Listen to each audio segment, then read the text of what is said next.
ආයුබෝවන් වාසනාවන්ත දවසක්. වර්තමාන ලෝකයේ වැඩියෙන්ම සාකච්ඡාවට ලක් කරන මාතෘකාව වලින් එකක් තමයි ආකර්ෂණ නීතිය. The law of attraction කියන එක. මේ දවස්වල ලංකාවෙත් ඔබ YouTube නාලිකාවලට ගියොතින් වැඩියෙන්ම දකින්න තියෙන්නේ ආකර්ෂණ නීතිය පිළිබඳව කරන කතා කරන වීඩියෝ දර්ශන. ඒ වගේම වීඩියෝ පට.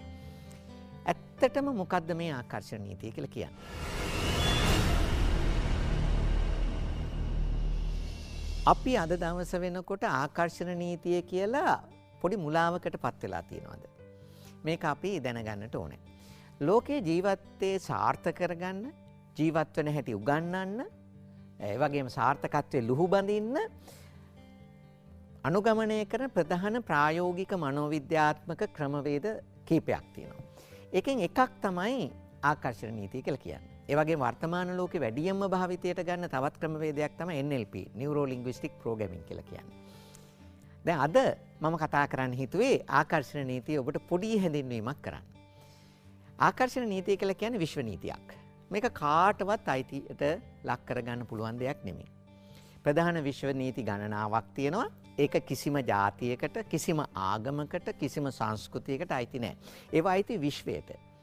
එතකොට මොකක්ද එහෙනම් මේ ආකර්ෂණ නීතිය කියලා කියන්නේ? ආකර්ෂණ නීතිය කියලා කියන්නේ සමාන ශක්තියින්ට ඇද ගැනීමේ හැකියාව. දැන් අපි පුංචි උදාහරණයක් ගනිමු. මම මේ පොයින්ටර් එක උඩ දානවා. උඩ දැම්මොත් මොකද වෙන්නේ? මේක බිමට ඇදිලා යනවා. මේක උඩට ඇදිලා යන්නේ නැහැ. මේක බිමට ඇදිලා එනවා. මේ බිමට ඇදිලා එන ශක්තියට අපි කියනවා ගුරුත්වාකර්ෂණ ශක්තිය කියලා. එතකොට පෘථිවියේ තියෙන ශක්තියට මේක ඇද ගැනීමේ හැකියාව. ඒ වගේම තව උදාහරණයක් ගනිමු. අපි හිතමු අපි පොඩි කාලේ මේ කාන්දම් කෑලි වලට හරි ආසයි. අපි හිතමු කාන්දම් කෑල්ලක් තිව්වහම චුම්බකයක් තිව්වහම මොකද වෙන්නේ? ඒ චුම්බකයට ඒ ආසන්නයේ තියෙන යකඩ ඇන යකඩ කුඩු ඔක්කොම ඇදිලා එනවා. හැබැයි කවදාකවත් ලී කෑලි ඇදිලා එන්නේ නැහැ. කඩදාසි කෑලි ඇදිලා එන්නේ නැහැ. වතුර ඇදිලා එන්නේ නැහැ. දැන් ඔබට තේරෙනවා. මේක තමයි නීතිය. සමාන ශක්තියින්ට ඇද ගැනීමේ නීතිය. දැන් කොහොමද මේක අපේ ජීවිතයට පාවිච්චියට ගන්න? කොහොමද මේක අපේ ජීවිතයට පාවිච්චියට ගන්න? කොහොමද මේක පාවිච්චියට අරගෙන අපේ ජීවිතය ආලෝකමත් කරගන්නේ? දැන් ඔබට දකින්න පුළුවන් ආකර්ෂණ නීතියේ ෆවුන්ඩේෂන් එක, පදනම කියන එක. ඔබ මේ ඩිංග තේරුම් ගත්තත් ඔබට ආකර්ෂණ නීතිය භාවිතයට ගන්න පුළුවන්. ඒ වගේම ඔබට ආකර්ෂණ නීතියට අදාළ අභ්‍යාස ප්‍රධානයම 21ක් තියෙනවා. ඒ 21 පුහුණු වුණොතින් ඔබට මේ ලෝකේ මම විශ්වාස කරන හැටියට ඔබ හිතන දේවල් ඕනම දෙයක් ලබා ගන්න පුළුවන්. එහෙම නැත්නම් ලෝකේ තියෙන සියලුම දේවල් නෙමෙයි. ඔබ හිතෙන් දකින දේවල් ලබා ගන්න පුළුවන්. දැන් මේ සමාන ශක්තියින්ට ඇද ගැනීම කියන නීතිය මෙන්න මේ අංශ 3 යටතේ ඔබට විග්‍රහ කළොතින් මට හිතෙනවා ඊටාම සාර්ථකයි කියලා. මොකද්ද? What you think you create. මොකද්ද මේ කියන්නේ? ඔබ යම් කිසි දෙයක් හිතුවොතින් ඒ දේ නිර්මාණයක් බවට පරිවර්තනය වෙනවා. මේක තමයි ලෝක නීතිය, විශ්ව නීතිය. මිනිහා කියන සතා අද මේ තත්වයට පත් වෙලා ඉන්නේ ඔහුට ලැබිච්ච හිතීමේ හැකියාව නිසා. ඒ හිතීමේ හැකියාව නිසා මොකද්ද කරගත්තේ ඔහු? ඔහු අපූර්ව දෙයක් නිර්මාණය කළා. වනචාරී යුගයේ හිටිය, වනාන්තරයේ හිටිය මිනිහා කියන සත්වයා වර්තමානයේ මේ තියෙන ඉලෙක්ට්‍රොනික යුගයට, අන්තර්ග්‍රහලෝක ගවේෂණ යුගයට ඇවිල්ලා ඉන්නවා. කොහොමද ආවේ? හිතෙන් දකිනවා, ඒක නිර්මාණයක් බවට පත් කරනවා. හිතනවා, නිර්මාණයක් බවට පත් කරනවා. අපි හිතමු මේ විෂන් කියන ප්‍රෝග්‍රෑම් එක. ඔබ කණ්ඩායම එකතු වෙලා ජාතික රූපවාහිනී කණ්ඩායම එකතු වෙලා මොකද්ද කරේ? හිතුවා. හිතලා ඒක ඇත්තක් බවට පත් වුණා. සාකච්ඡා කරා, මාස කීපයක් සැලසුම් කරා, මේ සෙට් එක ඩිසයින් කරා, මේ කැමරා පාවිච්චියට ගන්න කොහොමද කියලා තීරණය කරා, ලයිට් හදන්නේ කොහොමද කියලා තීරණය කරන නොයෙකුත් දේවල් හිතනවා කරනවා නිර්මාණයක් බවට පත් වුණා. ඇත්තටම හරි විදියට ගත්තොත් මේ විෂන් කියන ප්‍රෝග්‍රෑම් එක අපි හරියට කළොත් අපි රට ගොඩනගෙන වැඩසටහනක් බවට පරිවර්තනය කරන්න පුළුවන්. හිතන්න ඕනේ. දෙවෙනි නීතිය තමයි ආකර්ෂණ නීතියේ තියෙන what you feel you attract.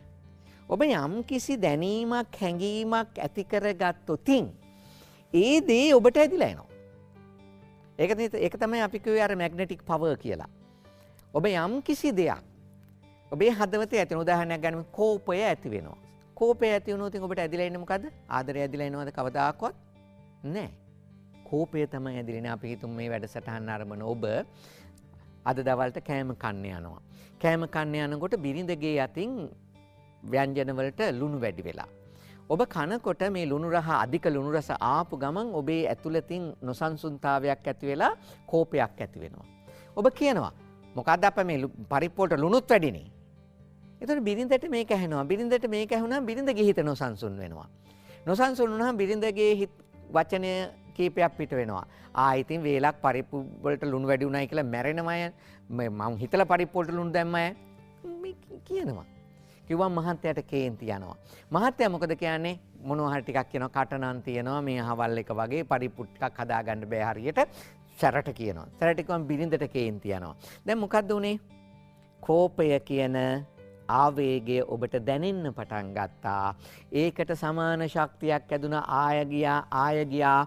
මොකක්ද අවසානයේ ආකර්ෂණය වුණේ? කෝපය සහ නොසතුට සහ සිත් ඇවුල විතරයි.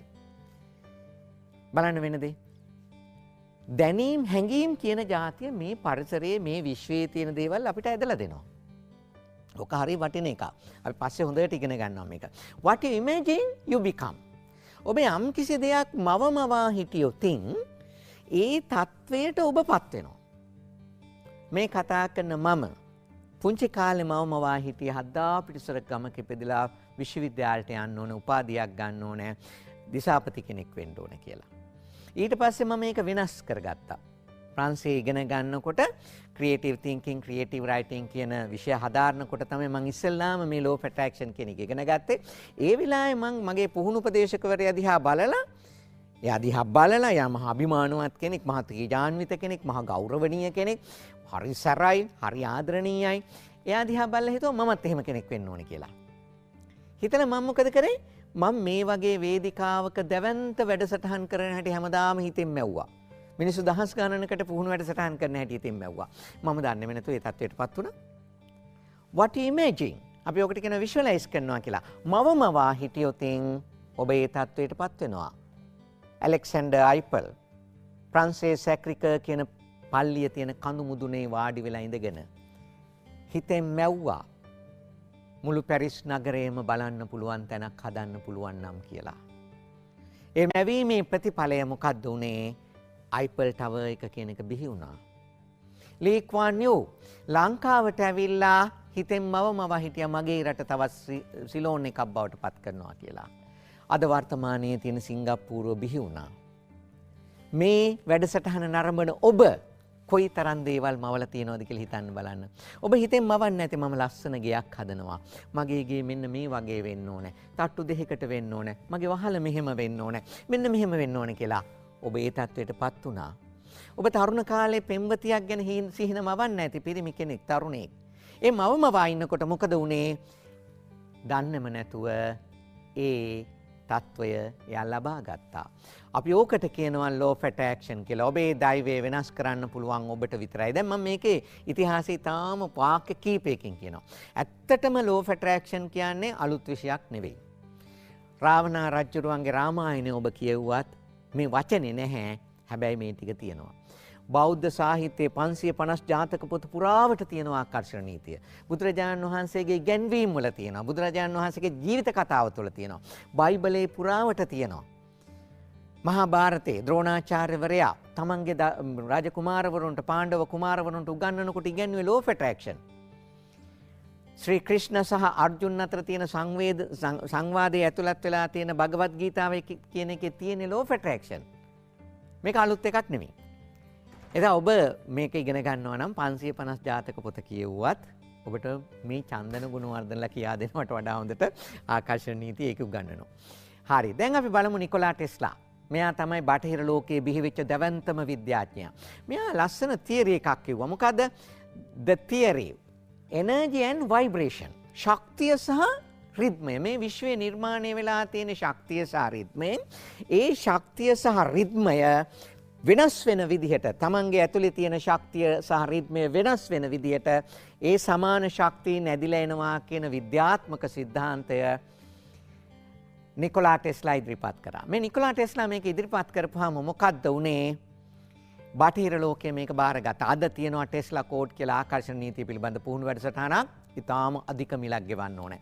මම ටක් ගාලා ඔබට කියා දෙන්නම්. ඊළඟට බටහිර ලෝකයේ තියෙන දවන්තම ආකර්ෂණ නීතිය පිළිබඳ පොත ලිව්වේ නැපෝලියන් හිල් කියන එක්කෙනා. The Laws of Success කියන එක්කෙනා. පොත මේ ඔස්සේ බටහිර ලෝකයේ දවන්ත වෙනසක් සිද්ධ වුණා. දැන් ඔබ දන්නවා law of attraction ගැන ලියවිච්ච පොත් කීපයක් ගැන. ඒ වගේම මෑත කාලේ මේ law of attraction ලෝකේ ජනප්‍රිය වෙන්න හේතු වුණේ ওই Secret කියන මූවි එක. රොන්ඩා වයන් කියන කාන්තාව එයා ජීවිතේ කඩන් වැටිච්ච කෙනෙක් law of attraction ගැන ඉගෙනගෙන චිත්‍රපටයක් කරා. දැන් මේ අපේ ලංකාවෙත් හුඟක් කට්ටිය හිතන් ඉන්නවා මේ Secret movie එක තමයි law of attraction කියලා. නැහැ. Secret movie එකේ තියෙන්නේ ආකර්ෂණ නීතිය පාවිච්චියට අරගෙන ජීවිතේ දිනපු කට්ටියගේ කතන්දර එකතුවක්. මේක හරි වටිනවා law of attraction ඉගෙන ගත්ත කෙනෙක් මේ චිත්‍රපටියේ සැරයක් දෙසරයක් තුන් සැරයක් බැලුවොතින් ඔහුට ඒ ඇති. හැබැයි law of attraction ඉගෙනගෙන ඒක ඔබ තේරුම් ගන්න ඕනේ. දැන් ඔබට මම පෙන්නනවා මේ ආකර්ෂණ නීතිය ගැන වචනයක්වත් දන්නේ නැතුව ලෝකේ දැන් මම ඔබට මේ ආකර්ෂණ නීතිය එක ක්‍රමයක් කියා දෙනවා. ඒ ක්‍රමයට අනුව ජීවිතේ දැවැන්ත පරිවර්තනයක් කරපු මේ ලෝකේ විශ්මයජනක දෙයක් කරපු එක්කෙනෙක් ගැන. එයාගේ නම පිලිප් පෙට්. ප්‍රංශයේ ඉපදුනේ දුප්පත් තරුණයෙක්. මේ තරුණයා පාර ආයිනේ ජීවත් වෙන්න කරේ පාර ආයිනේ කට්ටිය එකතු කරගෙන සර්කස් කරලා පෙන්නනවා. අවුරුදු 18 දී ගියා මේ දතේ අමාරුකට බෙහෙතක් ගන්න. දැන් මේ පොලිමේ ඉන්නකොට වාඩි වෙලා ඉන්නකොට එතන තිබුණ සංග්‍රාවක්. මේ සංග්‍රාවේ එක කොටසක තිබුණා පසුපිටේ ඇමරිකාවේ හදනවා තට්ටු 110ක ගොඩනැගිලි යුගලක්. ගොඩනැගිලි යුගලක් හදනවා. මේ යුගලේ තමයි ලෝකයේ උසම ගොඩනැගිලි දෙක. තට්ටු 110යි. මීටර වලින් ගත්තොත් 415ක් 416ක් විතර උසයි. මෙයා පුංචි කාලේ කරගෙන ගියේ අර කම්බි උඩ ඇවිදිනවා. මේ පොඩි කණු දෙකක් ගහලා කම්බි උඩ ඇවිදිනවා අනික් කටියට බලන්න. මෙයාට එක සැරේටම හිතන හැටි වෙනස් වුණා. හිතන හැටි වෙනස් වෙලා හිතුවා මම මේ 110 වෙනි තට්ටු දෙක අතර කම්බියක් බැඳලා මේක යන්න ඕනේ. එදා ඉඳලා හැමදාම හිතෙන් මැව්වා. මොකද්ද මැව්වේ? මේ ඇමරිකාවේ ලෝක වෙළඳ මධ්‍යස්ථානයේ ගොඩනැගිලි දෙක මැද්දෙන් කම්බියක් ඇදලා ඒක උඩින් ඇවිදගෙන යන හැටි. 1974 දී මේ ගොඩනැගිලි කොටසක් විවෘත කරා. ඊළඟ කොටස විවෘත කරන්න ලෑස්ති වෙනකොට මේ අතරතුර මොකද කරේ පිලිප්? තමන්ගේ යාළුවෝ කට්ටිය ඔක්කොම කිව්වා බෑ කියලා. හැබැයි යා හිතලා යාළුවෝ කීප දෙනෙක් එක්ක හොරෙන් පැනලා ගියා ඇමරිකාවට. ඇමරිකාවට ගිහිල්ලා ඔක්කොම සැලසුම් කළා වෙස් වලාගෙන ගිහිල්ලා වැඩ කරන කට්ටිය හැටියට ගිහිල්ලා උඩ තට්ටු වලට නැගලා මේක කළා එක දවසක් උදේ පාන්දර. මොකද කරේ? කම්බි ඇදලා මේ කම්බි උඩින් ඇවිදගෙන ගියා. ආරක්ෂිත උපකරණ කිසිම දෙයක් නැතුව. විනාඩි 45ක් මේ කම්බිය දිගේ එහාට මෙහාට ගියා. පොලිසියෙන් හෙලිකොප්ටර් වලින් ඇවිල්ලා මෙයාව ගන්න හැදුවා. එයා බැස්සේ නැහැ. මේ කම්බි උඩ නිදාගත්තා. වාඩි වෙලා හිටියා. අවසානයේ පොලිසියෙන් අත්අඩංගුවට ගත්තා. අත්අඩංගුවට අරගෙන හරි සුන්දර දඬුවමක් දුන්නා. ඒ තමයි සතියකට දවසක් නගරයේ උද්‍යානයේ ළමයින්ට සර්කස් කරලා පෙන්වන්න කියලා. බලන්න හිතෙන් හිතුවා, හිතෙන් මැව්වා, හැඟීම් දැනීම් ඇති කරගත්තා. ඒක හැමම සාර්ථක වුණා. පිලිප් පෙට් මේ ලෝක වාර්තාවක් තියපු දවන්ත විශ්මයජනක කෙනෙක් බවට පත් වුණා. අපි වගේම මොටිවේෂනල් ස්පීකර් කෙනෙක් බවට පත් වුණා. දැන් ඔබට බලන්න පුළුවන් පිලිප් පෙට්ගේ ඒ විශ්මයජනක සිදුවීම ඒ වෙලාවේ ඇමරිකාවේ කොහොමද විකාශය වුණේ කියලා. හොඳට බලන්න ඔබේ ජීවිතය වෙනස් කරන්න. හිතන්න, හිතෙන් දකින්න. But police in the audience decided Petit was better off in a police station, handcuffed securely to a chair. Why did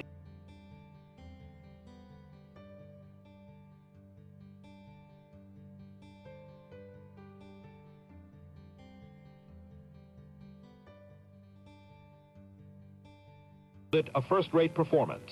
He was bouncing up and down. His feet were actually leaving the wire, and then he would resettle back on the wire again.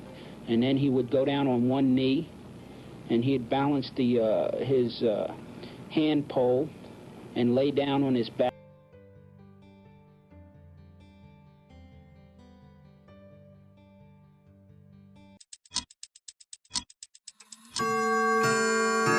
Lactogro Comfort Pro. සතුටින් සිටින්නයි සතුටින් වැඩෙන්නයි.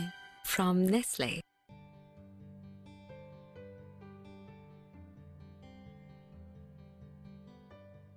He wanted to just take a little nap. As spectacular sights go, how would you rate this one? Supreme. The apex of excitement. Petit was charged with disorderly conduct and criminal trespass and received a quick sentence.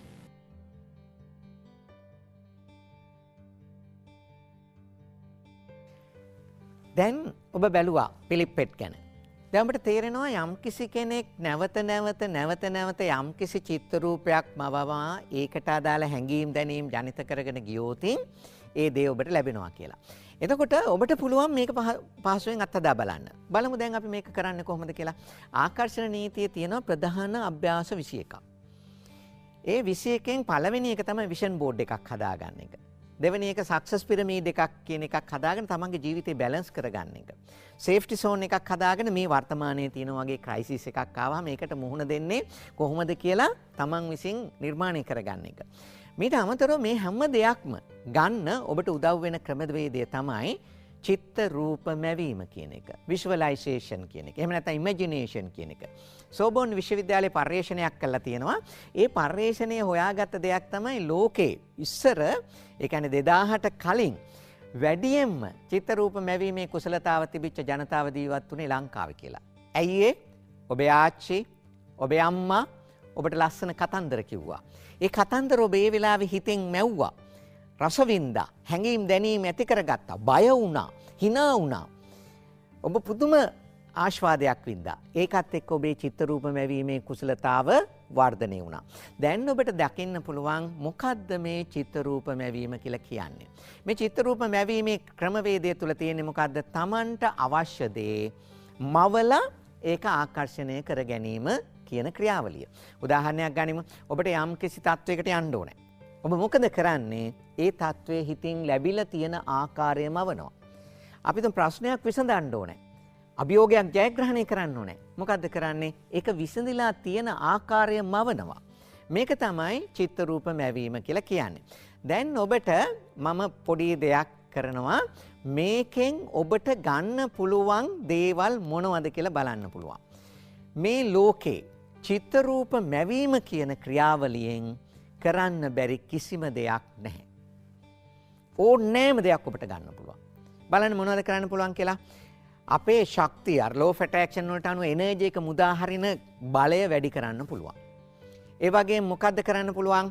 ඔබට අලුත් අදහස් උපදවන්න පුළුවන්. ලෝ of attraction practice කරගෙන යන කෙනෙකුට දන්නේම නැතුව නොදැනීම එක සැරේටම රැ නිදාගෙන ඉන්නකොට උදේ පාන්දර නැගිට්ටාම නානකොට යම් යම් අදහස් එන්න පටන් ගන්නවා. අලුත් සංකල්ප එන්න පටන් ගන්නවා. ඒවා දැවැන්ත ව්‍යාපාර බවට පරිවර්තනය වෙනවා. ඊළඟට මොකද කරන්න පුළුවන්? ප්‍රශ්න විසඳන්න පුළුවන් මේක පාවිච්චි කළා. ඊළඟට තමන්ගේ ජීවිතයේ ඉලක්ක විභාග පාස් වෙන එකක් වෙන්න පුළුවන්, ගෙයක් හදන එකක් වෙන්න පුළුවන්, කාර් එකක් ගන්න එක පුළුවන්, ලොකු තනතුරක් ලබන එකක් වෙන්න පුළුවන්.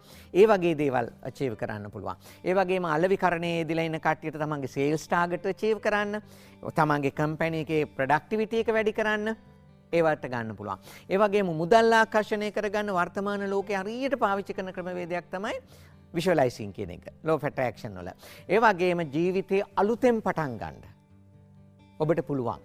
මම මේ වැඩසටහන කරන්න හිතුවේ ඔබට මෙන්න මේ දේ කියා දෙන්න. දැන් මේ තියෙන ඔබට මේ ක්ෂේත්‍ර එක ක්ෂේත්‍රවල. දැන් උදාහරණයක් කියමු.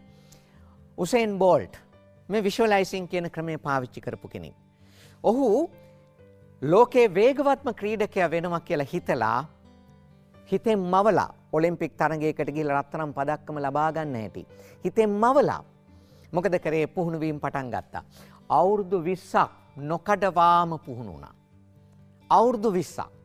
ඒ පුහුණු වීමේ ප්‍රතිඵලය මොකක් වුණාද? අවුරුදු 20කට පස්සේ ඔහුට ඒ හිතෙන් දැකපු දේ ලැබුණා. ඔලිම්පික් තරග 2යි, රත්තරන් පදක්කම් 7යි, ඇමරිකන් ඩොලර් මිලියන් 119යි. ඔහුගේ ආදායම. බලන්න මේ චිත්ත රූප මැවීම කියන එක කොයි තරම්නම් ප්‍රබල විදිහට අපිට පාවිච්චිට ගන්න පුළුවන්ද කියලා. දැන් ඔබට පේනවා මේක පාවිච්චිට ගන්න පුළුවන් දේවල්. මම මේ ඔක්කොම කියන්නේ නැහැ ඔබට. ඒ වගේම ඔබ හොඳට තේරුම් ගන්න ඕනේ. ඔබේ පෞද්ගලික ජීවිතේ, පවුලේ ජීවිතේ, දරුවන්ගේ ජීවිතේ සතුට වැඩි කරන්න පුළුවන් චිත්ත රූප මැවීමෙන්. අපිට පුළුවන් නම් මේ ක්‍රමවේද හරියටම අනුගමනය කරන්න මේ ලොකු ජයග්‍රහණ මොකක්වත් නැති වුණත් ඔබට පුළුවන් හරිය සතුටෙන් ජීවිතය ගෙවන්න. පුංචි උදාහරණයක් ගනිමු.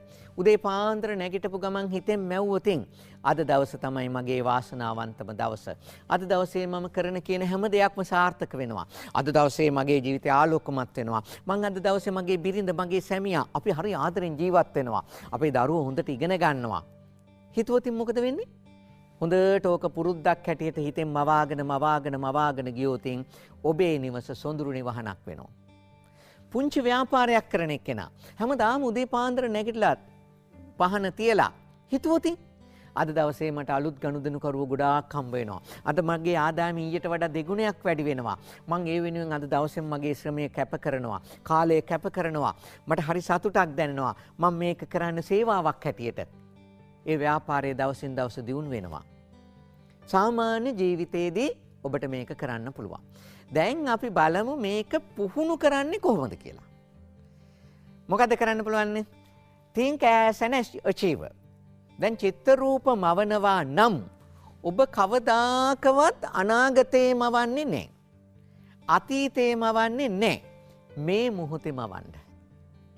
දැන් ලැබිලා තියෙන හැටි මවන්න. achiever කෙනෙක් හැටියට මවන්න. ඔබට කාර් එකක් මිලදී ගන්න ඕන නම් හිතෙන් මවන්න. මම කාර් එකක් ගන්නවා. මගේ කාර් එක සුදු පාට මෙන්න මේ බ්‍රෑන්ඩ් එකේ එකක්.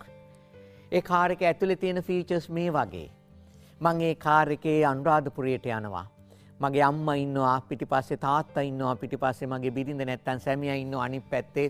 මම ඒ සුදු පාට මගේ කාර් එකේ යනවා. මට සීතල දැනෙනවා AC එකේ. මගේ ලස්සන මියුසික් අහා අපි අනුරාධපුරයට යනවා. අපි අනුරාධපුරයට ගිහිල්ලා දැන් රුවන්වැලි සෑය ළඟට ඇවිදගෙන යනවා.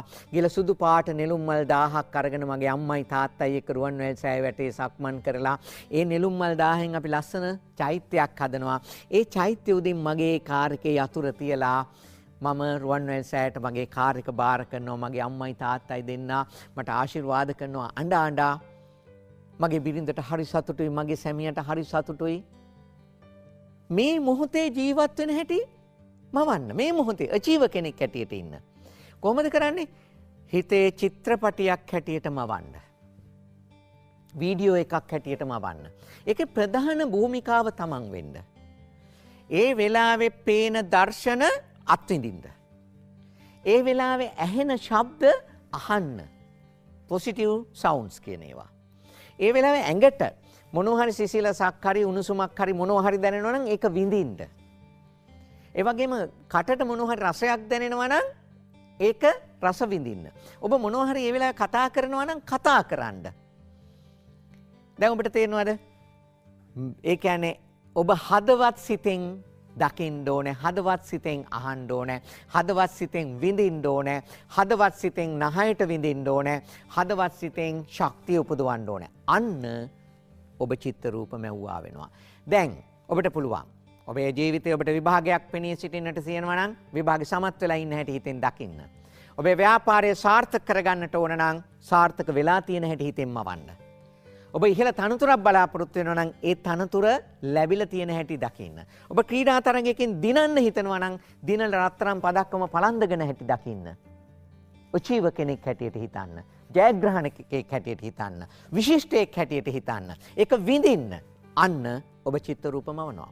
ඉතින් මේ ක්‍රමවේදය පාවිච්චිට කරගන්න ආකර්ෂණ නීතියෙන් ඔබට ජීවිතේ දිනන්නට අවශ්‍ය විශ්වයේ ආශිර්වාදය ලැබෙනවා. ඒ වගේම මම ඔබට ආරාධනා කරනවා මේ ක්‍රමවේදය බලලා, ලියලා, හදලා ජීවිතේ වෙනස් කළා මේ ජාතක රූපවාහිනියේ විෂන් මෙහෙවර හරියටම ජීවිතයට, පවුලට, ඔබේ ව්‍යාපාරයට එකතු කරගන්න කියලා. ඉතින් ඔබ සියලු දෙනාටම ආයුබෝවන්, ජයග්‍රාහී අනාගතයක්.